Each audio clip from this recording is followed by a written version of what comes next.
Hey y'all, I I have to say this. I said this once before, but I have to reiterate.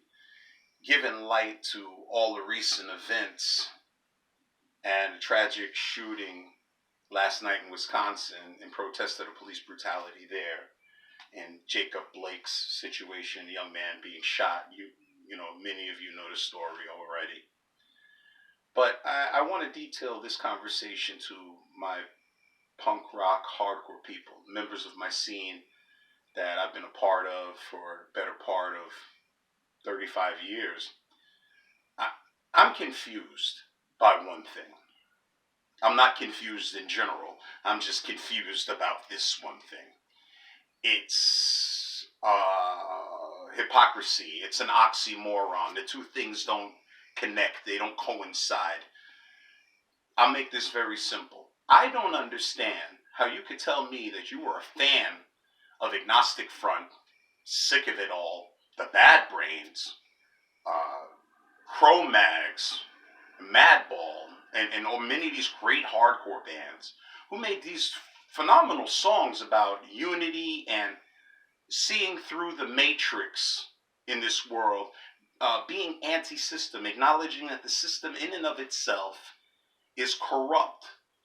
They made all of these songs that are profound songs to this day. And I personally know the members of these bands.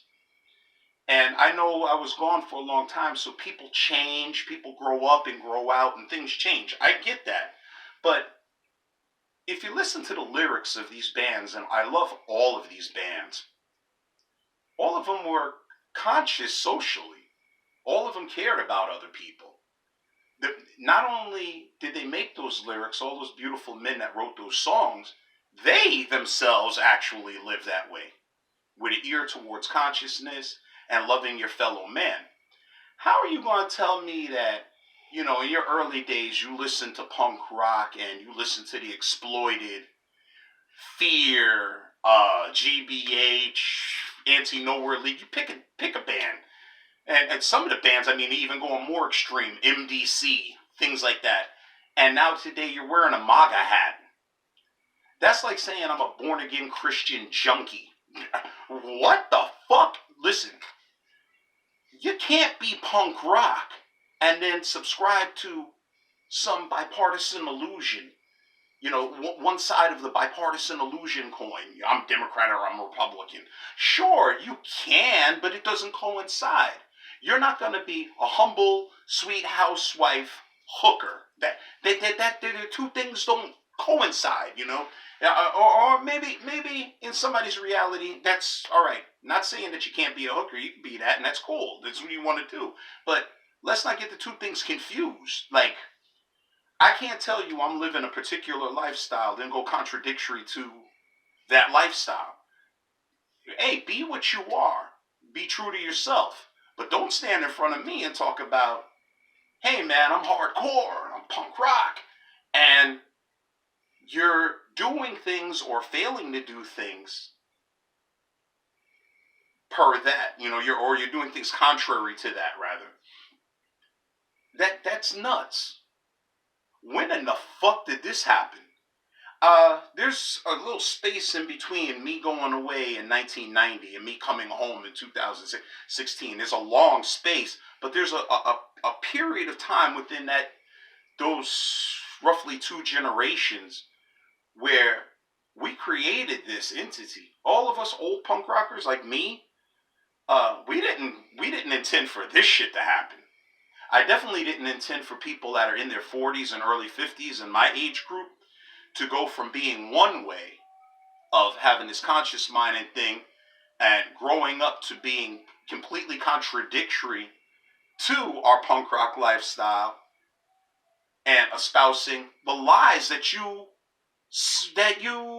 sang along the songs with against those things. You were diametrically opposed to this style of living. And now today you're it. Don't get me wrong. You're an adult now. I want you to own your own home. I want you to have a good job. I'm proud that you have a college degree. I'm proud of you in all those ways to better your individual self. I don't have a problem with that.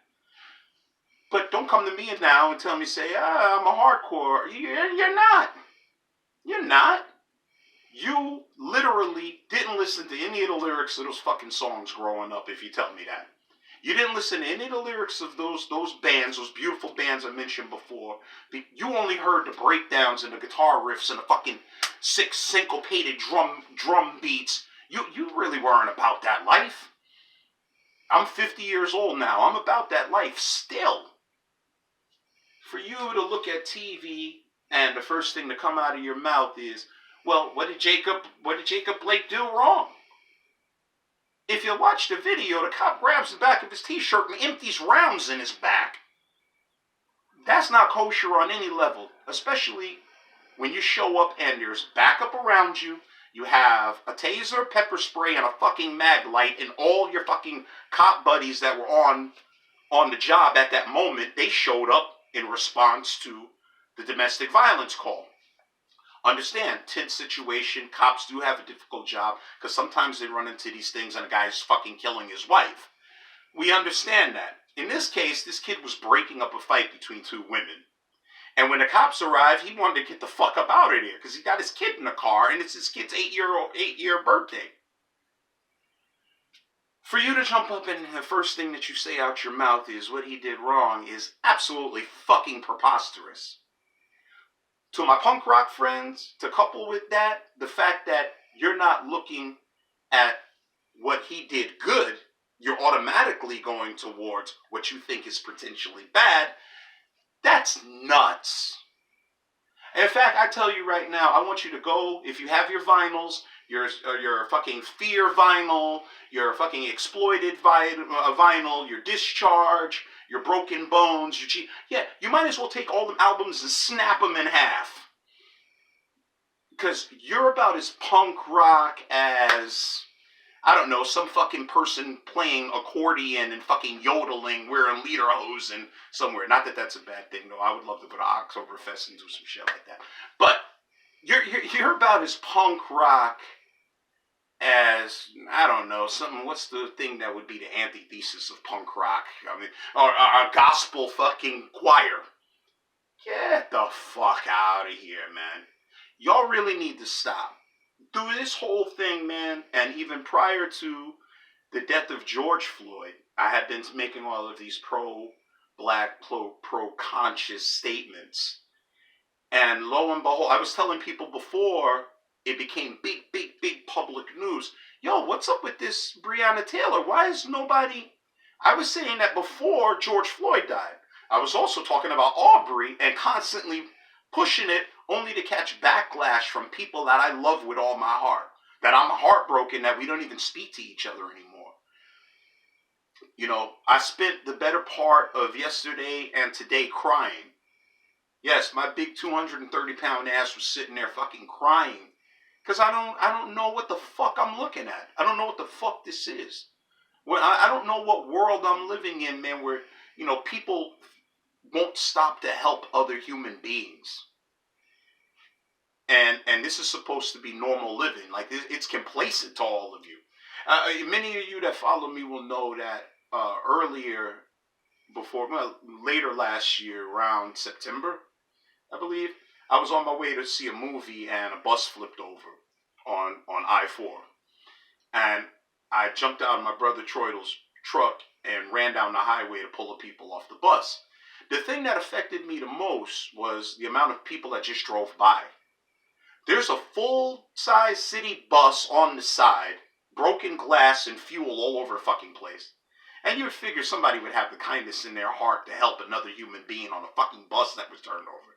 Thank God the construction workers that were there, and one brother that jumped out of the car as well. I jumped out of our car, and we went over there to help him. My point is, what world do I live in? What reality do I live in where people are like this?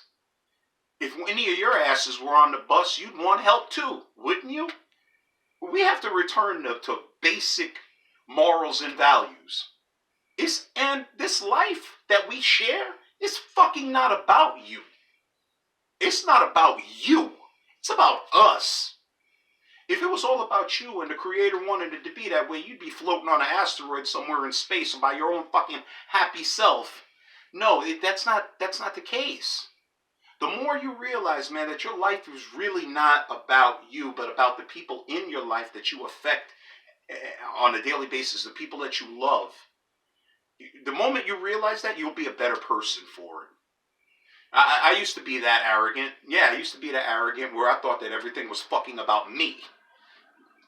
When you lose your life, you go to prison and you're not here, you start to realize how much it affects your mom, your dad, your siblings, my grandmother. God bless my grandma. All my friends. People, grown men, big, healthy, strong men, cried their eyes out when I came home from prison. Women that I hadn't seen in 30 years that are now grandmas cried their eyes out, hugged me and kissed me, and were happy that I came home, happy that I was alive. And then all of us that are survivors, I keep losing friends to fucking drugs. Even now. Like, what the fuck, man? I had to get this off my chest, man, because it was bothering me, man. And I want y'all to check yourselves. I want you to check yourselves because, like I said, you're espousing hardcore and punk rock values, but your actions are diametrically opposed to those values. What in the blue fuck are you doing? And with that said, until further, I may go live tomorrow. I may go live later tonight. And stay tuned. I'm planning to do a podcast, Post-American podcast with Richie from Wisdom in Chains. Maybe we'll get Jotham on there too, if God willing, it's good. And that happens, but I plan on doing a podcast with him this Saturday. So stay tuned. Any of you not up on Post-America podcast, go see that.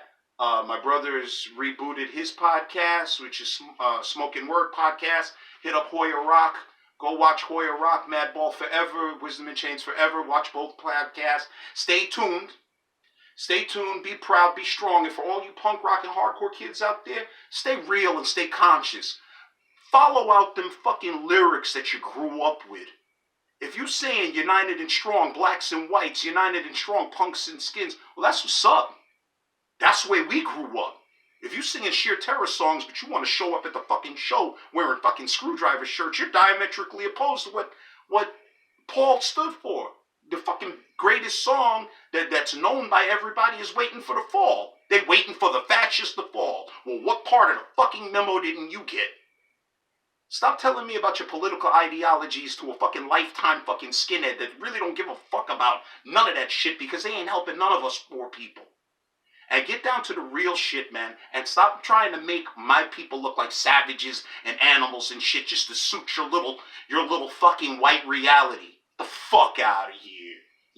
You fucking Stugats. And with that said, I'm out. Peace.